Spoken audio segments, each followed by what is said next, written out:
अरे कुछ अक्ल है या घास चरने गई? बहू, ओ बहू, कहाँ मर गई?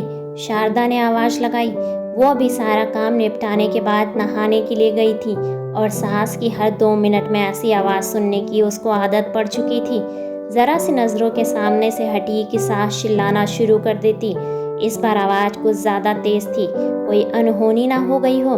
उसने जैसे तैसे अपने ऊपर 2 मग पानी डाला और कपड़े पहनकर बाथरूम से दौड़ते हुए सास के कमरे में पहुंची। अरे मरी, तुझसे एक काम भी ठीक से नहीं होता? शारदा देवी फिर चिल्लाई। क्या हुआ माँ जी? उसने डरते डरते पूछा। हुआ क्या है? दिखता नहीं कमबख्त, ये कमरे में पानी पड़ा है। आज पोछा नहीं लगाया था क्या? अभी कहीं मैं गिर जाती तो मेरी हड्डी पसली टूट जाती। शारदा देवी ने चिल्ला कर कहा। लगाया तो था माँ जी, उसने धीरे से कहा। तो ये कहाँ से आ गया? हे भगवान, मेरी तो किस्मत ही फूटी है जो ऐसी लड़की पर मेरा बेटा लट्टू हो गया। ना जाने कहाँ कहाँ से बड़े बड़े घरों से उसके लिए रिश्ते आ रहे थे। अच्छा अब चल, जल्दी से इसे साफ कर दे, सास ने चिल्लाते हुए कहा। उसको पता था कि नहाने जाने से पहले ही उसने पूरा घर साफ किया और ये पानी जानबूझकर उसकी सास ने उसे तंग करने और ताना सुनाने के लिए गिराया है। फिर भी उसने बिना कुछ बोले गिरे पानी को साफ कर दिया और अपने कमरे में आकर थोड़ा आराम करने बैठ गई और सोचने लगी। सास की चिल्लाहट अब कौन से काम के लिए बुलाने वाली होंगी? उसके लिए ये कोई आज की बात नहीं थी। जब से वो शादी कर इस घर में आई थी, उसके पति के ऑफिस जाते ही ये रोज का नियम था। आज किसी बात पर, कल किसी बात पर, बस उसकी सास को एक बहाना चाहिए था। अगर नहीं मिलता था तो बहाना बनाने की कला में वो माहिर थी।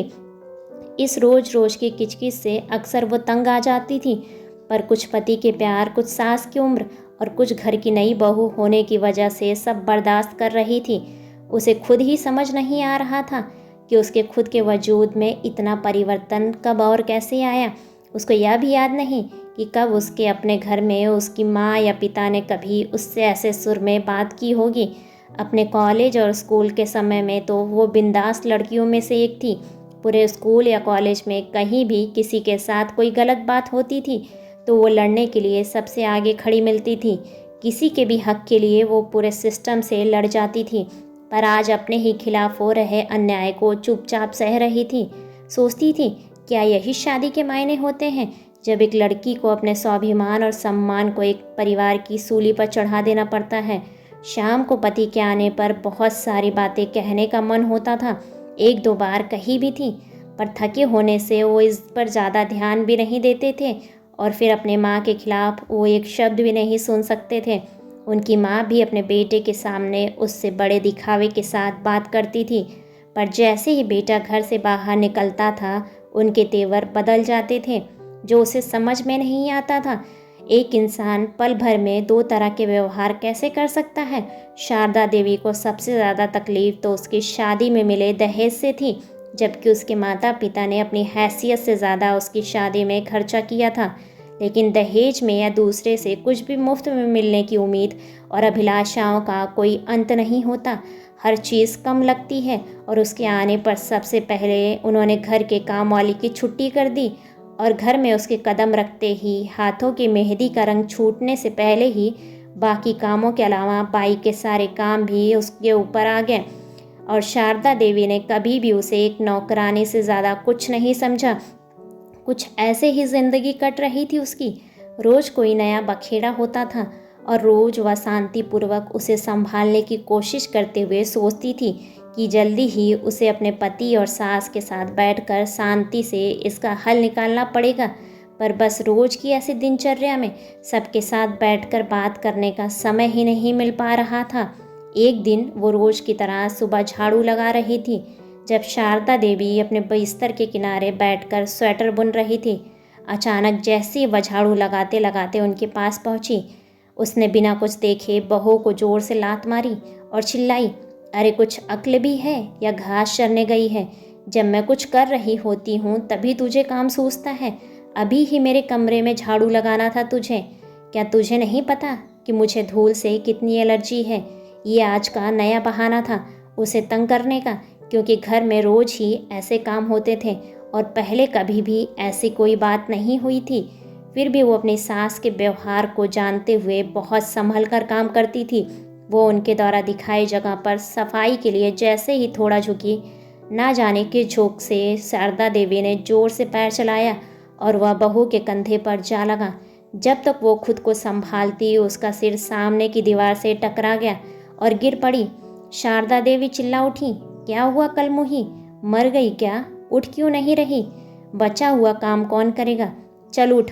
वो उनकी कुछ बातें सुन तो रही थी, पर समझ में कुछ भी नहीं आ रहा था और बड़ी हिम्मत करके जैसे तैसे वो उठने की कोशिश कर ही रही थी कि शारदा देवी ने फिर ठोकर मार दी और सिर दोबारा दीवार से टकरा गया। इस बार बहू बेहोश हो गई थी। सास बड़बड़ाते हुए उसे कोसती रही। जब नहीं उठी तो शारदा देवी के हाथ पैर फूलने लगे और तुरंत अपने बेटे को घर आने के लिए फ़ोन किया। पति उसे तुरंत हॉस्पिटल ले गया तो शारदा देवी भी साथ में गई और एडमिशन कराने के समय भी बड़बड़ाए जा रही थी। सब पता है इसका तिरिया चरित्र, सब करने कराने के और मुझे तंग करने के नाटक हैं, जिससे इसे घर में कोई काम न करना पड़े और हम सब इसकी सेवा करें। यूँ तो उसका बेटा काफ़ी दिनों से घर में चल रहा था, सब देख रहा था और समझ रहा था, पर आज माँ के ऐसे व्यंग देखकर कुछ ज़्यादा ही परेशान हो गया। लेकिन इस समय उसे अपनी पत्नी की जान बचाने की पड़ी थी। डॉक्टर की तमाम कोशिशों के बावजूद सिर के अंदर कोई नस फट जाने से पहले तो वो कुछ दिन कोमा में रही और अगले एक ही सप्ताह में उसने दुनिया छोड़ दी। वक्त के साथ साथ बातें कहाँ छुपती हैं। धीरे धीरे पड़ोसियों की ज़ुबान पर शारदा देवी के बुरे बर्ताव की बातें सामने आने लगी, जिससे शारदा देवी के बेटे का नाम भी आता था। और जब उसको लेकर बातें कुछ ज़्यादा बढ़ने लगी तो उसने तंग आकर पंखे से लटक कर सुसाइड कर लिया। अब पूरे घर में दिन भर सन्नाटा रहता था। शारदा देवी कुछ दिनों तक लोगों को दिखाई पड़ती रहीं और अक्सर घर के अंदर से उनकी आवाज़ें सुनाई पड़ती थी। अरे कलमुही, कहाँ मर गई? मेरे बेटे को भी साथ ले गई। चल जल्दी आजा बहू, घर बहुत गंदा पड़ा है, चल थोड़ा झाड़ू पोछा कर दे। फिर उसी लय में रोते रोते उनकी आवाज़ सुनाई पड़ती थी।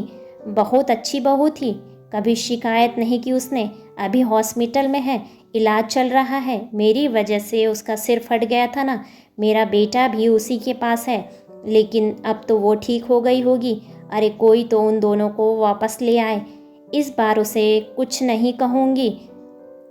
कुछ दिनों के बाद पता चला कि उनके किसी दूर के रिश्तेदार ने उस मकान को औने पौने दामों में किसी को बेच दिया, क्योंकि शारदा देवी के पागल खाने में भर्ती होने के बाद उस मकान को देखने वाला कोई नहीं बचा था। ऐसे ही बेहतरीन कहानियों को सुनने के लिए वीडियो को लाइक और चैनल को सब्सक्राइब करें और अपने विचार कमेंट्स बॉक्स में कमेंट्स करके हमें ज़रूर बताएं। धन्यवाद।